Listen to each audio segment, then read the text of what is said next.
Hello नमस्कार, मी संजय. माझ्या चॅनलमध्ये तुम्हा सगळ्यांचं अगदी मनापासून स्वागत. सगळ्यांना सर्वप्रथम श्री स्वामी समर्थ. तुम्हा सगळ्यांचे चांगल्याचे स्वामी महाराज पूर्ण करत ही स्वामींचरणी प्रार्थना. आज पुन्हा एकदा तुमच्यासाठी नवीन व्हिडिओ घेऊन आले आहे. व्हिडिओच्या माध्यमातून नवीन माहिती आपण जाणून घेणार आहोत. आजच्या व्हिडिओमध्ये आपण जी काही माहिती जाणून घेणार आहोत ती खास आषाढी एकादशी निमित्त जाणून घेणार आहोत. कारण येत्या 25 जुलै 2026 रोजी वार आहे शनिवारी आषाढी एकादशी आहे. आषाढी एकादशी आपण अगदी थाटामाटात साजरी करत असतो. आता आषाढी एकादशी म्हटलं तर तुळशी मातेचं महत्त्व आलंच. कारण जिथे भगवान विष्णू आहे तिथे तुळस आलीच. जिथे तुळस आहे तिथे भगवान विष्णू आलेच. आणि जिथे भगवान विष्णू आणि तुळस आहे तिथे माता लक्ष्मीला यायला अजिबातच वेळ लागत नाही. त्यामुळे अशाच्या तुळशी मातेसंबंधी आपण काही नियम आणि उपाय जाणून घेणार आहोत, जे की एकादशीच्या दिवशी तुम्हाला करायचे आहे किंवा त्यानंतर तुम्ही कधीही करू शकता. तर बघा, तुळशीचे जे काही नियम आहेत त्यावर एक ऑलरेडी व्हिडिओ बनवलेला आहे, अपलोड केलेला आहे, तुम्ही बघू शकता. नसेल बघितला तर अगदी थोडक्यात जे बेसिक नियम आहेत ते तुम्हाला मी या व्हिडिओमध्ये सांगते. तर एकादशीच्या दिवशी आपल्याला तुळशीला जल अर्पण करायचं नाही. आता बरेच जण एकादशी आहे म्हणून मुद्दामून जल अर्पण करतात, तर त्यांना हा नियम माहीत नसतो. तर ही चूक अजिबातच करू नका. एकादशीचं जे व्रत आहे ते आपण करत असतो, तसंच तुळशी मातेचंही व्रत असतं आणि तुळशी मातेचाही उपवास असतो. आपल्याकडून तो मोडू नये त्यासाठी आपल्याला हा नियम आवर्जून पाळायचा आहे. तसंच रविवारच्या दिवशीसुद्धा तुळशीला जल अर्पण केलं जात नाही. आता तुळशी संबंधी आपण एकादशीच्या दिवशी किंवा त्यानंतरला काय उपाय करू शकतो ते आपण या व्हिडिओमध्ये जाणून घेणार आहोत. तर बघा, तुळशी संबंधीचा जो सगळ्यात महत्त्वाचा उपाय आहे तो असा आहे की आपल्या आर्थिक समस्या दूर होण्यासाठी तुळशी मातेला आपल्याला थोडंसं कच्चं दूध अर्पण करायचं आहे. ते तुम्ही गुरुवारच्या दिवशी अर्पण करू शकता. आता तुम्ही एकादशीच्या दिवशी करा असं या ठिकाणी अजिबात म्हणणार नाही. तर तुम्ही इथून पुढे दर गुरुवारी तुळशी मातेला थोडंसं कच्चं दूध म्हणजे तापवण्याच्या अगोदर आपल्याला ते चमचावर काढून घ्यायचं आहे आणि ते तुळशी मातेला अर्पण करायचं आहे. याने आपली आर्थिक सणसण जी आहे ती दूर होण्यासाठी नक्कीच मदत मिळते. त्यानंतरला तुळशीचा जो पुढचा उपाय आहे तो असा आहे की तुळशीचे जे मूळ आहे ते लाल कपड्यामध्ये गुंडाळून ठेवायचे आहे.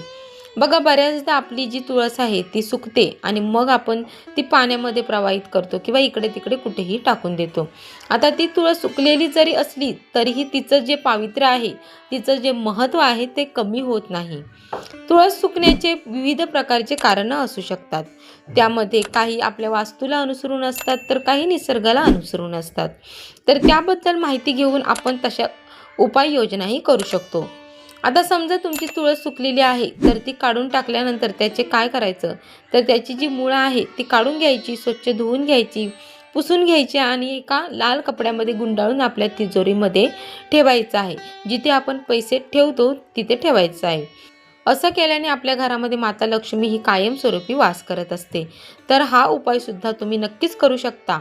त्यानंतर तुळशी मातेसंबंधी अजून एक उपाय आहे.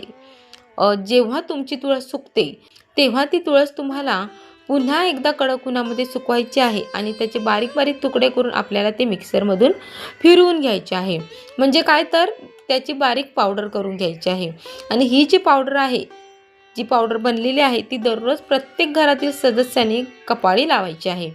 याने देखील तुमचं जे काही आरोग्य आहे ते चांगलं राहण्यासाठी तर मदत मिळतेच, पण जी काही वाईट बाधा तुम्हाला लागत तर ती देखील तुम्हाला वाईट बाधा लागणार नाही. त्यामुळे सुकलेल्या तुळशीचं तुम्ही हा उपाय नक्कीच करू शकता. त्यामुळे सुकलेल्या तुळशीचं काय करावं याबद्दल जर कोणाला शंका असेल तर ती या उपायामुळे नक्कीच दूर झालेली असेल.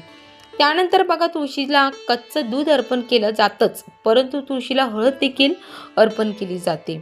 फक्त जेव्हा आपला उपवास असतो किंवा एकादशी असते, रविवार असतो, या दिवशी तुम्हाला हळद अर्पण करायची नाही. तर या व्यतिरिक्त तुम्ही तुळशी मातेला थोडीशी हळद अर्पण केली तर निश्चितच भगवान विष्णू देखील प्रसन्न होणार आहेत. आता माता लक्ष्मीचा देखील आपल्याला आशीर्वाद प्राप्त होणार आहे. त्यामुळे हा छोटासा उपाय आहे, नक्कीच करून पहा. त्यानंतर देवघरामध्ये आपण जे पाणी भरून ठेवतो त्या पाण्यावर देखील 2 ते 3 तुळशीपत्र ठेवायचे आहे. आणि त्यानंतर दुसऱ्या दिवशी ते तीर्थ म्हणून घरातील प्रत्येक सदस्याला प्यायला द्यायचं आहे. त्याने देखील आपलं आरोग्य तर चांगलं राहतंच, पण घरामध्ये जी निगेटिव्हिटी आहे ती दूर होण्यासाठी नक्कीच मदत होते. कुणाचीही जर वाईट बाधा लागली असेल, लहान मुलांना खास करून वाईट बाधा लागत असते, नजर लागत असते, तर त्यावर हा अत्यंत महत्त्वाचा उपाय आहे, जेणेकरून वाईट बाधा आहे, निगेटिव्हिटी आहे, ती दूर होण्यास मदत होते. कौटुंबिक जे सुख आहे ते देखील प्राप्त होऊ लागतं. त्यानंतरला बघा, तुळशी मातेसमोर आपण दररोज तुपाचा दिवा लावत असतो किंवा तेलाचा दिवा लावत असतो. त्यासोबतच तुळशीसमोर बसून आपल्याला तुळशीचं जे स्तोत्र आहे ते देखील म्हणायचं आहे किंवा तुळशीचा जो कुठला तुम्हाला मंत्र येत असेल तो देखील न चुकता तुम्हाला म्हणायचा आहे. बघा, आता त्यानंतर तुळशीचं जे महत्त्व आहे ते नैवेद्यच देखील महत्त्वाचं आहे. भगवान विष्णूंना जेव्हा आपण नैवेद्य अर्पण करतो तेव्हा त्यावर तुळशीपत्र ठेवलं नाही तर त्या नैवेद्याचा स्वीकार भगवान विष्णू अजिबातच करत नाही. त्यामुळे तुळशीपत्र एक का होईना नैवेद्यावर आपल्याला ठेवायचं आहे. या व्यतिरिक्त दररोज आपल्याला 3 पानं खाऊन घराबाहेर पडायचं आहे. हा सुद्धा एक महत्त्वाचा नियम आहे. प्रत्येकाच्या घरामध्ये तुळस असते आणि पानं आहेत, त्यातील 3 पानं दररोज खाल्ली तर मग आपल्या महत्त्वाच्या कामासाठी बाहेर पडायचं आहे. त्यामुळे आपलं कामही पूर्ण होणार आहे आणि आपल्या आरोग्याच्या दृष्टीने तुळशीपत्र जे काही आहे ते महत्त्वपूर्ण ठरणार आहे. त्यानंतर बघा, दररोज भगवान विष्णूंना एक तरी तुळशीपत्र आपल्याला अर्पण करायचं आहे. जेव्हा आपण तुळशीपत्र भगवान विष्णूंना अर्पण करतो तेव्हा आपोआप तुळशी माताही प्रसन्न होते आणि भगवान विष्णूंनाही आनंद प्राप्त होतो. तुळशी मातेचा देखील आशीर्वाद आपल्याला भरभरून प्राप्त होतो. त्यानंतर बघा, जर आर्थिक समस्या घरामध्ये जाणवत असेल किंवा आपल्याला कधी आर्थिक अडचण येऊ नये असं जर वाटत असेल तर आपल्या तिजोरीमध्ये तुळशीच्या ज्या मंजिऱ्या असतात त्या बांधून ठेवायच्या आहेत. त्यासाठी तुम्ही लाल रंगाचा कपडा घ्या, त्यामध्ये ही जी मंजिरी आहे ती बांधून ठेवायची आहे. आपल्या तिजोरीमध्ये अशा पद्धतीने ठेवल्यानंतर बघा, तुम्हाला काही दिवसांमध्येच तुमची आर्थिक समस्या जी आहे ती सुटताना हळूहळू दिसू लागेल. त्यासाठी आपले प्रयत्नही महत्त्वाचे आहेत. आपण जे काही काम करतो, काही व्यवसाय करतो तर तो सुद्धा करणं गरजेचं आहे, पण त्याला जे यश मिळावं असं आपण जो म्हणत असतो तर ते मिळायला सुरुवात होत असते. त्यानंतरला जर तुमचा असा अनुभव असेल की तुम्हाला प्रत्येक कामामध्ये अडथळे निर्माण होतात, कुठलेही काम करायला गेलं त्यामध्ये यश प्राप्त होत नाही, असं जर होत असेल तर कुठल्याही महत्त्वाच्या कामाला जेव्हा तुम्ही बाहेर पडत आहात, जसं की मीटिंगला बाहेर जात आहात किंवा महत्त्वाची बोलणी करायला बाहेर पडत आहात, तर त्यावेळेला जाताना तुम्ही काय करायचं, पिवळ्या रंगाचा कपडा घ्यायचा आहे.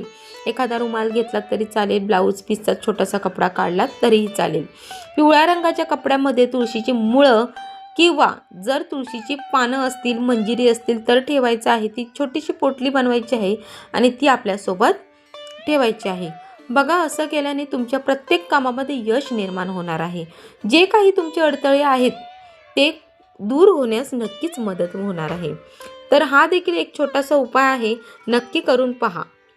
त्यासोबतच आता चातुर्मासाला सुरुवात होत आहे, त्यामुळे चातुर्मासामध्ये देखील तुळशी मातेला जर आपण काही शृंगाराचं साहित्य अर्पण केलं तर निश्चितच तुळशी माता आपल्याला सौभाग्य प्राप्त होण्याचा आशीर्वाद प्रदान करत असते आणि ते आपल्या संसारासाठी खूप महत्त्वाचं असतं. तर तुम्ही या चातुर्मासामध्ये कधीही तुळशी मातेला सौभाग्याचे अलंकार अर्पण करू शकता. ते अर्पण केल्यानंतर एखाद्या सवाष्णी महिलेला त्यानंतर तुम्ही ते दान केलं तरी चालेल किंवा स्वतःही वापरलं तरी चालेल. पण अशा पद्धतीने तुळशी मातेचा जो काही मान सन्मान आहे तो आपण करायलाच हवा. त्यासोबतच चातुर्मासामध्ये दररोज एक तुळशीपत्र का होईना आपल्याला भगवान विष्णूंना अर्पण करायचं आहे. त्यासोबतच तुळशी मातेसमोर तुपाचा दिवा लावायचा आहे आणि तेलाचा दिवा लावलात तरी चालेल आणि तुळशी मातेसमोर बसून ओम नमो भगवते वासुदेवाय या मंत्रांची एक माळ देखील दररोज न चुकता जप करायचा आहे. शक्य असल्यास तुळशी मातेसमोर बसून किंवा देवघरासमोर बसून केला तरी चालेल. विष्णू सहस्त्रनामाचं सुद्धा पठण तुम्ही नक्कीच करू शकता. त्याने देखील चमत्कारिक बदल असे तुमच्या आयुष्यामध्ये नक्कीच घडू शकतात. तर मंडळी, तुळशी संबंधीचे जे काही तुम्हाला उपाय सांगितले गेले आहे किंवा जे नियम सांगितले आहेत ते तुम्ही आवर्जून करून बघा. त्याचा सकारात्मक असा अनुभव तुम्हाला आल्याशिवाय राहणार नाही. तुळशी माता ही प्रत्येकाच्या घरामध्ये असतेच आणि नसेल तर तुम्ही तुळशी मातेला नक्कीच घरामध्ये स्थान द्या. फक्त लावताना अगदीच दरवाजासमोर तुळशी मातेला ठेवू नका. ती तुळशी मातेची जी कुंडी आहे ती थोडीशी क्रॉसमध्ये ठेवा, तिरकस ठेवा, अगदीच दरवाजासमोर नसावी. दररोज तुळशी मातेची सेवा केल्याने आपल्या घरामध्ये सुख समृद्धीची वाढ होते, आपल्या सौभाग्यामध्ये वाढ होते आणि आर्थिक समस्या देखील दूर होण्यास मदत होते. लक्ष्मी मातेचा आशीर्वाद जो आहे तो देखील आपल्याला प्राप्त होत असतो. तर मंडळी, तुळशी मातेसंबंधित जे काही नियम सांगितले आहेत तर ते नक्की पाळून बघा आणि त्याचा अनुभव घ्या. माहिती कशी वाटली हे मला कमेंट करून नक्की सांगा आणि काही शंका असेल तीही विचारा.